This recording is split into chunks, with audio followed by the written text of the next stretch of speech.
देखिए मकसूद भाई, ये बात पूरी पश्चिम बंगाल की जनता कर रही है। जो जो वादे, जो जो दावे भारतीय जनता पार्टी वहां पे कर रही है, या माननीय मोदी जी जो बातें करने जा रहे हैं उद्योग धंधे लगाने के लिए, वहां रोजगार बढ़ाने के लिए, ये सारी बातें अब पूरा देश तो 2014 से देख रहा है ना कि मोदी जी कर क्या रहे हैं। आफ्टर डिमोनेटाइजेशन पूरे देश की जो अर्थव्यवस्था और उद्योगपतियों की, जो एमएसएमई उद्योग था, जो छोटे मोटे उद्योग थे, सबकी कमर तोड़ दिया। पूरे देश की जनता को 5 किलो राशन पे मजबूर कर दिया। वो प्रधानमंत्री जा रहे हैं पश्चिम बंगाल में उद्योग लगाने। आप देखिए, जो प्रधानमंत्री कौशल विकास परियोजना का जो धन का जो रिपोर्ट्स आई कि 90% से ऊपर का धन का बंदर बांट हो गया। नहीं, लेकिन आपके नेता बिहार में कांग्रेस आरजेडी गठबंधन को जितवा रहे थे। नतीजे देख लिया आपने क्या हुआ वहां पर। देखिए मकसूद भाई, बिहार में जो स्थिति थी उसका रिजल्ट आपको लोकसभा चुनाव में भी देखने को मिला था। इसमें कोई बहुत ज्यादा ड्रेस्टिक चेंज नहीं हुआ है। लेकिन जो उत्तर प्रदेश की स्थिति या जो पश्चिम बंगाल की स्थिति है उसका आपने देखा होगा रिजल्ट लोकसभा चुनाव में भी। तो आप पश्चिम बंगाल में टीएमसी पूर्ण बहुमत से सरकार बनाने जा रही है, क्योंकि मोदी जी के झांसे में हमारे जो बंगाली भाई नहीं आने वाले हैं। अच्छा, बंगाल की जनता 15 सालों का हिसाब लेगी या नहीं लेगी?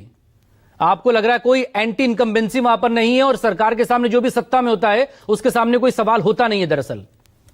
देखिए, जब 11 साल का हिसाब मांगा जाता है मोदी जी से, तो ये सारी जो है किस पे डाल देते हैं? नेहरू जी पर। तो अब वो जा रहे हैं 15 साल का हिसाब ममता बनर्जी जी से मांगने। आपने क्या किया 11 वर्षों में? इसका हिसाब तो आप देते नहीं हो, चले जा रहे हो पश्चिम बंगाल में। आपने अभी हमारे भाजपा के साथी ने कहा मोदी जी की नीतियों की जीत, मोदी जी के ये जीत वो जीत। आप मोदी जी के लोकसभा में ही उनके जनता 3.25 लाख वोट उनके कम कर दिए और मोदी जी जो है पूरे देश में उनकी नीतियों की जीत हो रही है। मोदी जी के लोकसभा काशी में ही जिस तरह से आपको मकसूद भाई याद होगा, जो भी मुस्लिम आक्रांताओं का नाम भारतीय जनता पार्टी लेती है, जितने मंदिरों का उन्होंने नष्ट नहीं किया, उससे ज्यादा मंदिरों का नष्ट जो है आज का जो गजनवी, आज का औरंगजेब और आज का जो मुगल आक्रांता, मुस्लिम आक्रांता, जो भी कह लीजिए, जो मस्जिद, मतलब कोई अगर आज का सवाल करेगा तो आप उसे इतिहास बताएंगे कि क्या है? नहीं, इतिहास नहीं, टीएमसी भी यही करेगी बंगाल में।